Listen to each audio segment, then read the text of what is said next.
Alors, vidéo suivante, donc toujours un déballage, donc le Gemini Pro, hein, qu'on va pouvoir enfin regarder enfin regarder, vous l'avez sûrement déjà vu parce qu'il y a pas mal de vidéos qui commencent à tourner, mais pas tellement en français.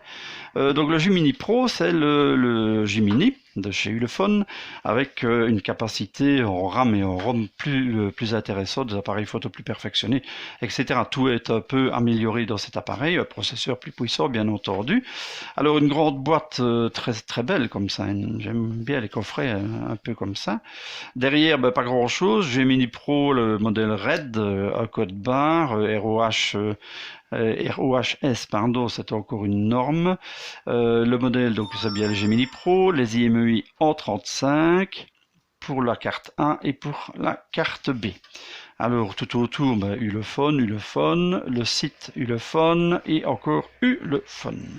Alors qu'est-ce qu'on a? Ça, on a évidemment une très très très belle boîte. Ça en jette, hein, ça en jette tout de suite. On a l'impression d'avoir coffré un bijou ici. Je vais d'ailleurs redescendre un peu le téléphone parce qu'encore une fois, vous n'avez rien voir du tout. Décidément, il faut que je m'y fasse. Alors, voilà, donc on a un beau coffret avec le téléphone qui est mis aussi dans une housse un peu comme le Cubot avait, une housse plastique. C'est encore un qui a voyagé, donc il ne faut pas s'étonner, il y a probablement un peu de poussière dessus. Parce qu'il ne faut pas croire que les boîtes ne sont pas ouvertes. Elles sont ouvertes en douane de temps en temps. C'est rare quand on a un truc scellé. Le seul scellé que j'ai eu, c'est celui-ci. Et je l'ai ouvert, moi, pour voir si c'était bien l'appareil que j'attendais. Et c'était bien l'appareil que j'attendais. Mais voilà, c'était le seul qui était scellé. C'est rare quand même quand on a des appareils scellés de plus en plus. Alors, très beau téléphone, donc dans son petit plastique de protection, avec un petit dessin sur le plastique, on ne le verra peut-être pas bien sur la caméra, mais c'est le tiroir des cartes SIM, donc c'est des nano SIM normalement, ou une carte TF, donc micro SD et une carte nano SIM. Sur le côté, ici, les boutons plus-moins, le bouton on-off, le capteur d'empreinte, bouton Home, qui n'est pas un bouton cliquable, hein, donc c'est juste un bouton Home. Il est sous Android 7.1, c'est un écran 5.5 Full HD, s'il a le capteur d'empreinte. Ah oui, le processeur, c'est pas mal, c'est un Helio X27 Decacore, hein, c'est une bête chez Mediatek. Les appareils dorsaux, c'est 2 x 13 mégapixels.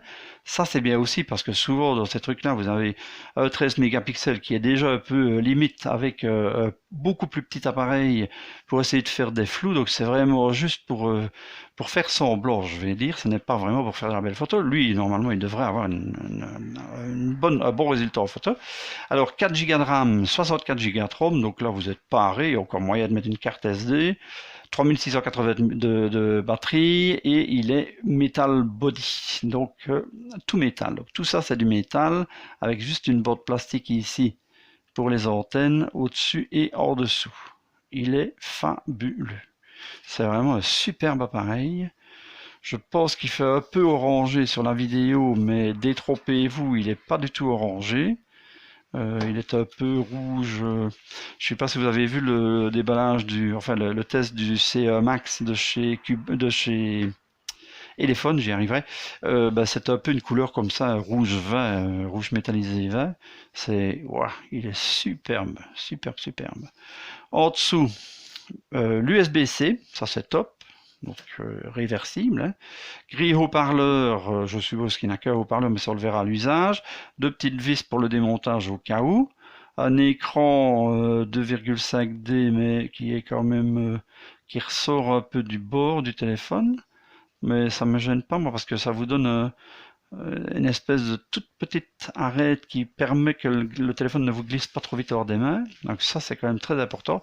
Il est agréable. Il n'est pas tout léger, mais il est bien en main. Il est vraiment très agréable.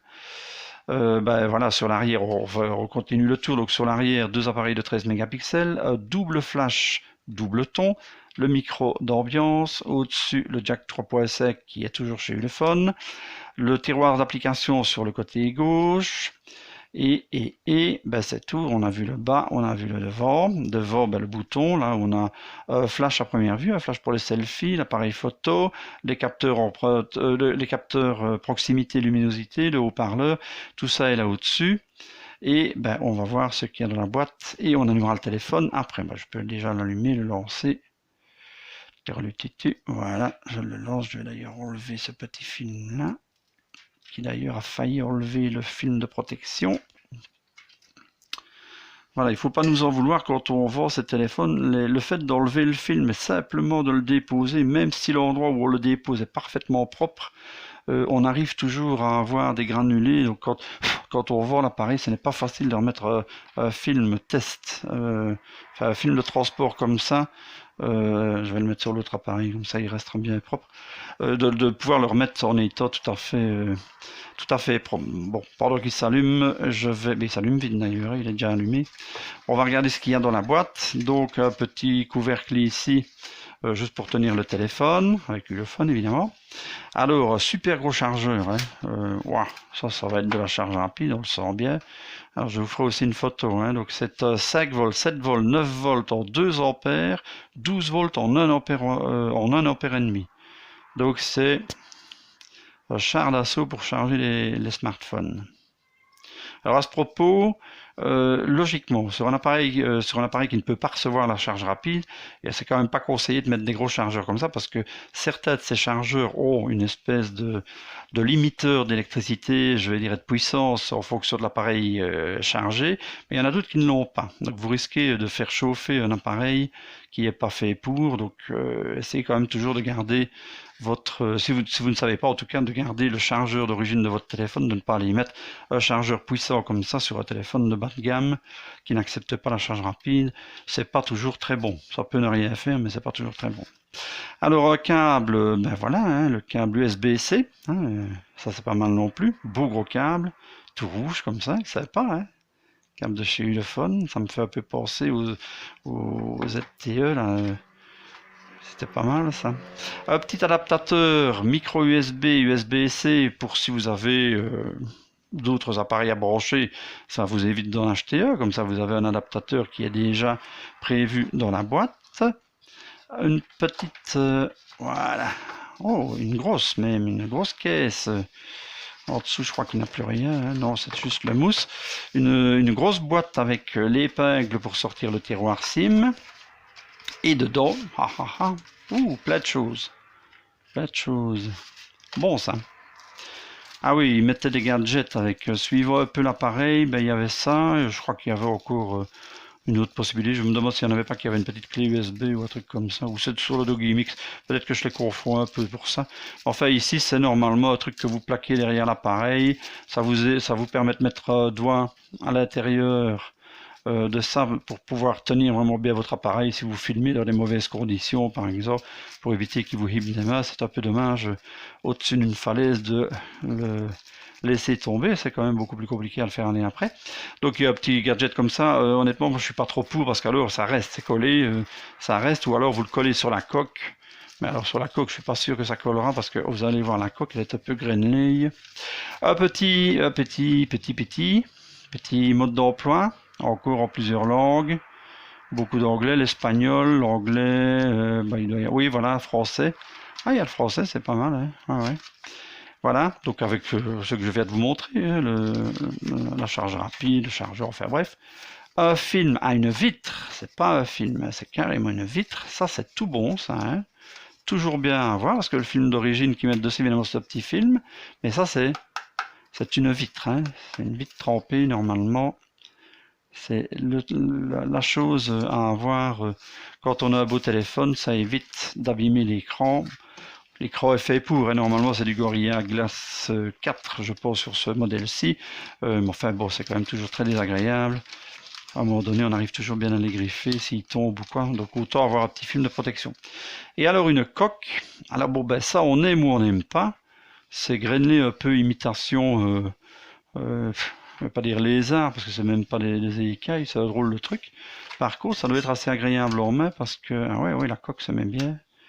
La couleur du téléphone, oui, c'est quand même assez chic tout court de fait. Je pensais que c'était plus kitsch, mais pas du tout. Non, bah c'est voyant, hein. Il faut pas avoir peur d'avoir un appareil voyant. Quel bel appareil, hein. Waouh. Ça, c'est quand même pas mal, hein. Allez, mon petit, qu'est-ce que tu as à nous offrir? On va aller choisir la langue. À la région. Ah, ben j'ai même le français. Donc ici, vous pouvez même choisir la région. Donc ça, oui, c'est Android 7 évidemment, il y a tout ça. Vous pouvez choisir votre région et comme ça vous avez les claviers qui sont mis vraiment pour votre endroit. Alors, insérer la carte SIM, ça on le fera après. Alors, bienvenue sur votre Jiminy. Copiez vos données. Donc, vous pouvez, à partir même d'un iPhone, mon Dieu, ou un appareil Android dans le cloud, aller chercher vos données, configurer en tant que nouvel appareil. Donc, ça, on va le faire comme ça. Rechercher les réseaux. Donc, ça, je vais mettre les réseaux. Et puis, je vous reprends après. Voilà, après avoir mis votre compte Gmail, vous avez donc l'ajout d'empreinte digitale, on va l'ajouter de suite. Donc empreinte digitale et schéma, parce que c'est plus facile pour moi ici, juste pour les tests, c'est confirmé. Donc il vous demande de repérer le capteur d'empreinte, c'est comme chaque fois, hein, c'est la même chose. Il est ici dans le bouton, hein, il n'est pas derrière. Faites suivant, et puis vous commencez à mettre votre empreinte. Il ne faut pas avoir peur de bien la déposer pour la poser un peu dans tous les sens, comme ça vous avez des chances que le capteur prenne tout. Qu'est-ce qu'il a fait? Oui, d'abord le schéma la première fois. Voilà. Oui, ça marche. Mais, encore une fois, il faut s'habituer un peu, c'est les capteurs devant. Moi, je n'aime pas. J'aime mieux le capteur derrière. Mais enfin, ici, ça marche. Ça marche tout à fait bien. Il n'y a pas de... Il est rapide, il n'y a pas de souci, vous posez le doigt. Il ne faut pas avoir peur de le pousser. Quand c'est les boutons physiques, il ne faut pas cliquer, évidemment, hein, vous devez le poser un peu doucement. Mais ici, vous pouvez franchement le poser, allez, virilement, vais-je dire, sans défoncer, évidemment, le téléphone. Voilà, donc en fait j'avais passé une étape, j'étais revenu en arrière. Voilà. Donc vous arrivez sur l'écran d'accueil. L'écran d'accueil qui est avec une image un peu sombre, donc on ne voit pas très bien, mais ça a l'air en fait pas mal du tout, c'est des belles photos. Où est-ce qu'ils sont? System Wallpaper. On va mettre quelque chose d'un peu plus clair pour que ce soit plus visible. Puis on va mettre quelque chose de bleu. Home screen, voilà. Comme ça. Voilà, ce sera un peu plus, pas que c'est plus joli, mais c'est plus clair. Donc c'est vraiment une question de goût. L'écran, au point de vue luminosité, ben là il est un peu plus loin que la moitié, mais voilà, musique. Et ça, je peux vous dire, ça va dégager. Hein. Ça marche. Pouf, qui bazar. Formidable. Bon, à première vue, ça a encore l'air d'être un Android un peu stock. On va un peu voir, parce que chez Ulefone, normalement, il rajoute quelques petites choses. Donc, c'est bien l'Android 7. Hein. On a les suggestions de départ quand on va sur les paramètres. On a Wi-Fi, Bluetooth, carte SIM, consommation de données, affichage, notification, son. Avec chaque fois, si vous voyez, les données qui sont déjà mises, le son, le volume de sonnerie est à 80%. Vous avez 24 applications installées. Vous ne devez pas chaque fois aller voir dans les applications combien il y en a. Non, c'est déjà un résumé de l'utilisation du téléphone. 11 Go utilisés sur 64. C'est toujours un petit peu délicat, les gigas utilisés. En partant de la sortie d'usine, il y a déjà des programmes qui sont mis dedans et tout ça, donc ça pompe déjà. La batterie est à 82%, donc elle est chargée. Il y en a à l'arrivée, elle est toujours à 82%. Il y a 4 gigaoctets de RAM. Non, c'est pas ça que je veux. 4 gigaoctets de RAM, il y en a 1,5 utilisé pour le déroulement, je vais dire, de la base, hein, le fonctionnement de base de l'appareil. Je suis connecté en tant que Luc, forcément. Duraspeed, ça c'est un programme. Donc même avec 4 Go de RAM, ils mettent un programme pour pouvoir faire tourner en fond, les applications en fond. Donc si vous téléchargez des trucs ou quoi, un peu plus lentement, de façon à ce que vous ayez toute la puissance pour le téléphone. Sur l'application que vous faites, par exemple un jeu ou quelque chose comme ça, ça permet d'avoir 2 ou 3 applications qui fonctionnent en même temps, mais celles qui sont en fond, puisque de toute façon vous ne les utilisez pas, elles sont juste en train de télécharger les choses, elles iront un peu plus doucement. La lettre de notification, il y en a une, hein, on ne la voit peut-être pas, je ne sais pas, ouais. Elle est là, ici, elle est juste ici à côté du flash.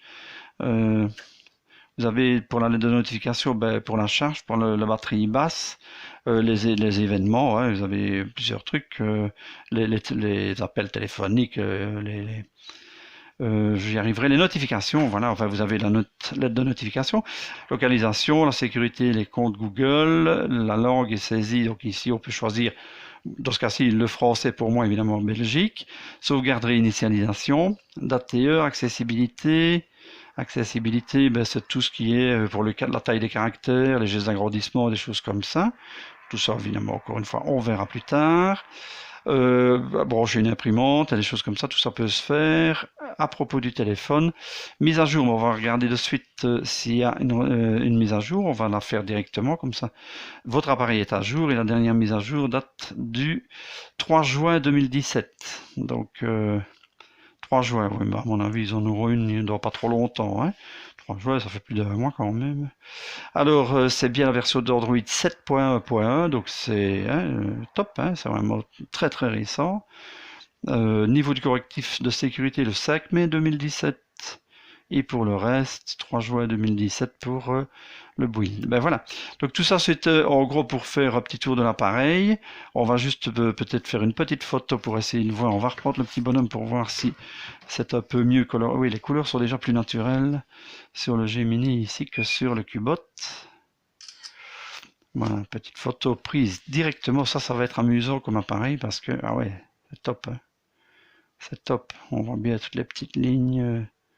Ouais, on voit bien les petites crasses. Oh, waouh, ça va être un plaisir de faire des photos. Ah ouais, excellent, excellent. Où est-ce qu'on est? Où est-ce qu'on change l'appareil ici pour avoir? Ah oui, alors il y a même un modèle Pro Photo. Oh là là, oui, ça va être un très beau test à faire parce que l'appareil photo, en fait, a plein de trucs, plein de possibilités. Botiface, Pro Photo, vidéo, panorama. Photo normale, vous pouvez zoomer, je suppose, une fois, deux fois. Ouais, vous avez un zoom intégré dedans avant de faire la photo. Donc si je fais la photo comme ça, ben, elle sera à cette taille-là. C'est pas mal, hein, parce que vous savez qu'on l'agrandir après, quoi. Hein. Ouais, ça donne vraiment super bien. Tu l'appareil photo, ça va être assez gai. Hein. Alors, ben, HDR, comme d'habitude, le flash. Et ici, c'est quoi le timer? Non, c'est encore autre chose. Donc ça, il faut vraiment que je regarde parce que je ne connais évidemment pas cet appareil, je ne l'ai pas encore utilisé et il m'a l'air assez sophistiqué. Les paramètres, ben, vous avez retardateur, le son, hein, le son du déclencheur, l'information de localisation, c'est toujours parfait, ça quand vous êtes quelque part et que vous savez plus trop bien où. Les photos peuvent aller jusque 16 mégapixels en 4 tiers. Détection de scène, détection de mouvement, enfin bref, vous avez 36 trucs, capture continue 40 images par seconde, 40 images par seconde, anti-scintillement, recette pour revenir à zéro.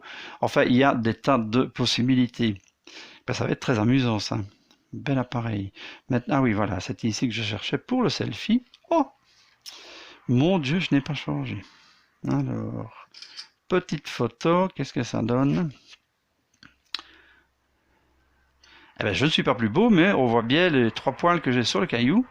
Ah ouais, Dieu, les selfies sont meilleurs que les appareils arrière de certains téléphones. Ouais, c'est impressionnant. Hein. C'est vraiment un superbe appareil. Très bel appareil, très bel appareil. Franchement, ouais, enchanté. C'est plus de 200 euros, hein, c'est 225, 240, je crois, un truc comme ça, suivant un peu les sites. Pour ce modèle-là en particulier, il sera à vente moins cher, je vous le dis de suite. Il était réservé, mais la dame qui l'a réservé vient de se destituer parce que c'était un peu trop long. Je lui avais dit que le colis était un peu perdu, donc elle s'était inquiétée, elle a acheté autre chose. Maintenant, c'est pas très grave. Il y aura toujours bien un amateur, et s'il n'y a pas d'amateur, ben, ça ne me dérangerait vraiment pas de garder cet appareil. Il est magnifique. Voilà, ce sera pour le test. Allez, à voir, à plus tard. Je vous remercie de votre attention et on passe au suivant.